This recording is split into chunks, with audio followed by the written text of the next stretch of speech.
Hello everyone, this is the third video on MCQ series of ICSE class 10 physics और आज के इस video में हम डिस्कस करने वाले हैं मशीन से रिलेटेड कुछ MCQs। तो चलिए स्टार्ट करते हैं विद फर्स्ट क्वेश्चन।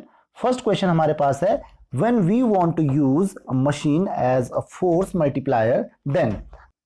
तो आपको पूछा जा रहा है कि जब मशीन को as a force multiplier use किया जाता है तो क्या होता है, effort is greater than load, effort is less than load, effort is equal to load या फिर नन ऑफ दिस। तो सबसे पहले आपको फोर्स मल्टीप्लायर का मीनिंग समझना होगा कि फोर्स मल्टीप्लायर का मीनिंग क्या होता है। यानी कि अगर हम कोई वर्क करते हैं किसी मशीन की हेल्प से तो वहां पर क्या होना चाहिए, हम मिनिमम एफर्ट लगा के मैक्सिमम लोड उठा सके। यानी कि क्या होना चाहिए, फोर्स मल्टीप्लिकेशन का मतलब यही होता है कि जितना हम फोर्स लगाएं, जितना हम एफर्ट लगाएं, उससे कई गुना ज्यादा आपका वर्क हो जाए, यानी कि लोड हो। इसका मतलब क्या होगा, इसमें effort is less than load. तो इस चीज का आप ध्यान रखेंगे, effort is less than load. इसके अलावा effort is greater than load उस केस में होता है जब हम वेलोसिटी मल्टीप्लायर के फॉर्म में यूज करते हैं। नेक्स्ट क्वेश्चन आपके पास आता है, फॉर एन आइडियल मशीन, किसी भी आइडियल मशीन के लिए इनमें से कौन सी कंडीशन होती है, output energy is equal to input energy, this is the correct option. तो आइडियल मशीन वो होती है जो आपको 100% एफिशिएंसी देती है। आपको पता है एफिशिएंसी का फॉर्मूला क्या होता है, एफिशिएंसी इक्वल टू होता है आपका आउटपुट बाय इनपुट। तो किसी भी आइडियल मशीन की जो एफिशिएंसी होती है वो 100% यानी कि 1 होती है। तो इसका मतलब क्या हो जाएगा, यहाँ पे output energy is equal to input energy. कभी भी आउटपुट एनर्जी इनपुट एनर्जी से ज्यादा नहीं होती है, इस चीज का आप ध्यान रखेंगे। और जो एक्चुअल मशीन्स होती हैं, रियल मशीन्स होती हैं, for them output energy is equal to input energy नहीं होता, उनके लिए होता है output energy is less than input energy. This is for real machines या एक्चुअल मशीन जो आप कहते हो। तो एक्चुअल मशीन के लिए हमेशा output energy is less than input energy होता है, जबकि आइडियल मशीन के लिए, आइडियल मशीन एक्चुअल में एग्जिस्ट करती नहीं है, उनके लिए output energy is equal to input energy होता है। नेक्स्ट क्वेश्चन आपके पास है, the correct relation between mechanical advantage, the velocity ratio and the efficiency is. तो ये फॉर्मूला तो आपको ऑलरेडी पता होगा, that is mechanical advantage is equal to efficiency into velocity ratio. तो ये आपको पता होना चाहिए फॉर्मूला, बहुत ही कॉमन फॉर्मूला है, शुरू में आप लोग इसको पढ़ते हो और हमने ये फॉर्मूला डिराइव करके भी देखा था। नेक्स्ट क्वेश्चन आपके पास है, the lever for which the mechanical advantage is less than 1 has fulcrum at the mid point between the load and effort. तो चलिए देखते हैं कि क्या होता है मैकेनिकल एडवांटेज, और हमको हमेशा मैकेनिकल एडवांटेज अगर 1 से कम चाहिए तो उस केस में क्या होना चाहिए। तो आपको ऑलरेडी पता है, सबसे पहले मैकेनिकल एडवांटेज का आपको फॉर्मूला पता होना चाहिए। Mechanical advantage is equal to क्या होता है, मैकेनिकल एडवांटेज इक्वल टू होता है effort arm by load arm. इसका ध्यान रखेंगे, मैकेनिकल एडवांटेज होता है आपका effort arm by load arm. अब यहां पर अगर आप फलक्रम को मिड पॉइंट में रखेंगे तो यहां पे हम डिसाइड नहीं कर सकते हैं, इधर आपने यहाँ पे फलक्रम लगाया, इधर एफर्ट लगाया और इधर अगर लोड लगाया, तो ये हो गई आपकी लोड आर्म और ये हो गई आपकी एफर्ट आर्म। तो एफर्ट आर्म और लोड आर्म में से कोई भी बड़ा हो सकता है। मैकेनिकल एडवांटेज अगर आपको 1 से कम चाहिए तो लोड आर्म हमेशा बड़ी होनी चाहिए। तो यहाँ पे आप डिसाइड नहीं कर सकते क्योंकि फुलक्रम को आप इधर या इधर फिक्स कर सकते हो, इधर को आप मूव कर सकते हो, तो इनमें से कोई भी बड़ा या छोटा हो सकता है। इसका मतलब ये क्लास 1 लीवर होता है जो कि आपको ऑलरेडी पता है। क्लास 1 लीवर में क्या होता है, मैकेनिकल एडवांटेज लेस देन 1 भी हो सकता है और ग्रेटर देन 1 भी हो सकता है। लेकिन अगर हम लोड को बीच में रखें, तो लोड को अगर हम बीच में रखें तो अगेन एक कोने पे आपका फलक्रम होगा, बीच में आपका अगर लोड होगा और इस तरफ आपका एफर्ट होगा। तो यहाँ पे आप देख सकते हो फलक्रम और एफर्ट के बीच का डिस्टेंस होता है एफर्ट आर्म, और फलक्रम और लोड के बीच का डिस्टेंस होता है, ये हो गया आपका लोड आर्म।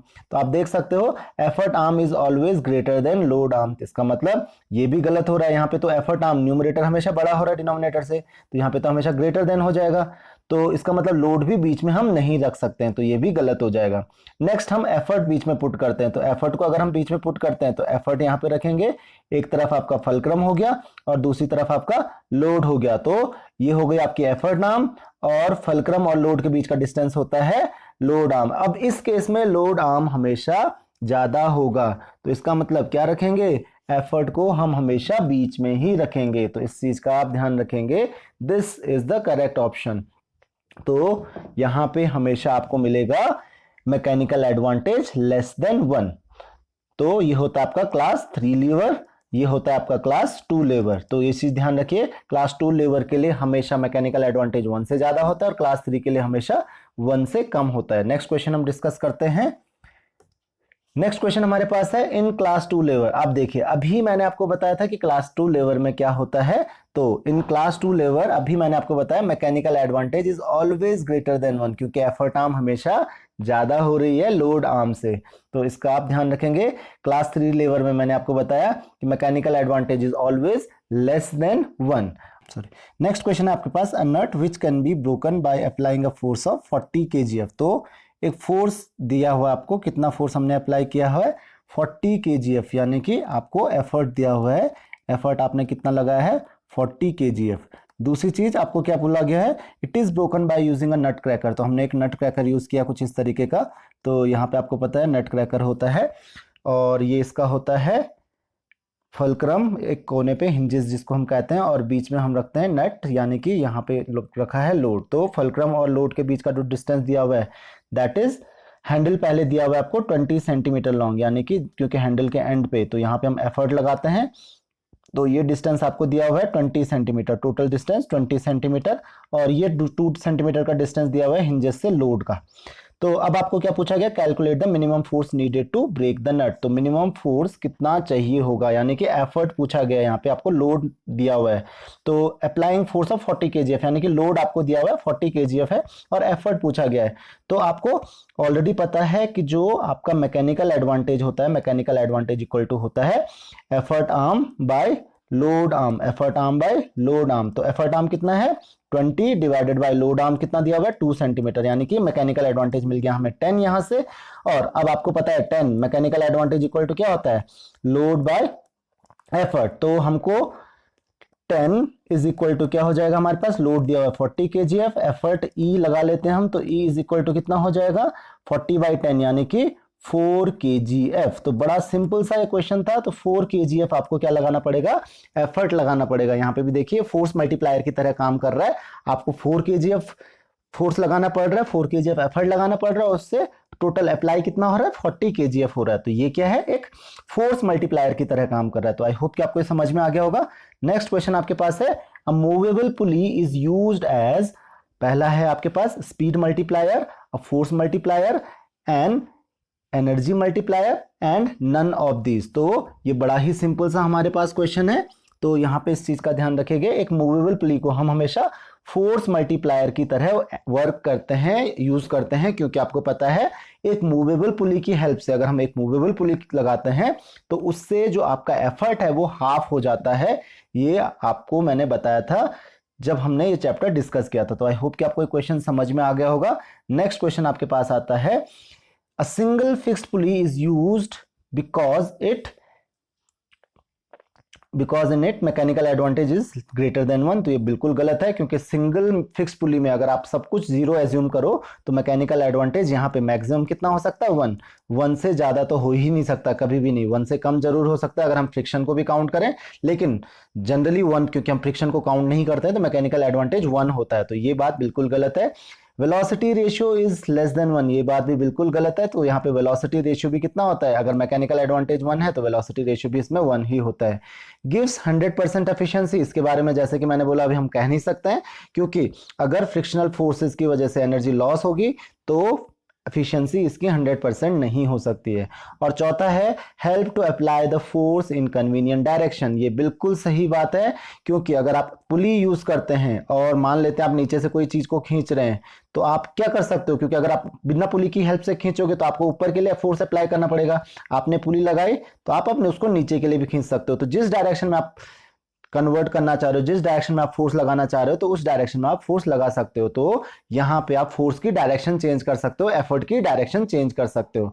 तो बेसिकली जो वर्क होता है सिंगल फिक्स पुली का वो यही होता है कि वो फोर्स यानी कि आपके एफर्ट की डायरेक्शन को चेंज करके दे देता है, जो डायरेक्शन आपको चाहिए होती है वही डायरेक्शन वो दे देता है। नेक्स्ट क्वेश्चन है आपके पास, A woman draws water from a well using fixed pulley. The mass of the bucket and water together is 6 kg. तो जो जिस चीज को हम उठा रहे हैं उसका जो मास है वो है 6 kg, इसका ध्यान रखिएगा, ये 6 kg है। The force applied by the woman is 670 Newton. कितना फोर्स अप्लाई किया जा रहा है? 670 न्यूटन फोर्स अप्लाई किया जा रहा है। Calculate the mechanical advantage. तो मैकेनिकल एडवांटेज आपको कैलकुलेट करना है। तो आपको ऑलरेडी पता है mechanical advantage is equal to क्या हो जाएगा? Mechanical advantage is equal to होता है लोड डिवाइडेड बाय एफर्ट। तो एफर्ट कितना लग रहा है? एफर्ट लग रहा है 670 न्यूटन। इस चीज का ध्यान रखेंगे। और लोड कितना है आपके पास?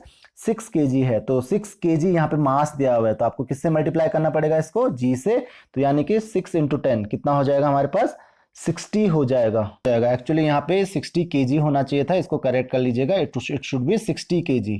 तो इसको 60 kg कर लीजिएगा, अदरवाइज कोई भी ऑप्शन हमको नहीं मिल रहा है। तो ये हो जाएगा 60 × 10, उसके बाद हो जाएगा, तो ये हो जाएगा that is divided by effort. Effort कितना लग रहा है हमारा? 670। तो ये तो आपको दिख ही रहा है, 600 डिवाइडेड बाय 670 आपका आंसर आ रहा है। That will be equal to, आप इसको कैलकुलेट कर लीजिएगा आराम से। तो 60/67, इसको आप कैंसिल करोगे तो 60/67, और अब आपको 60 से 67 को डिवाइड करना है।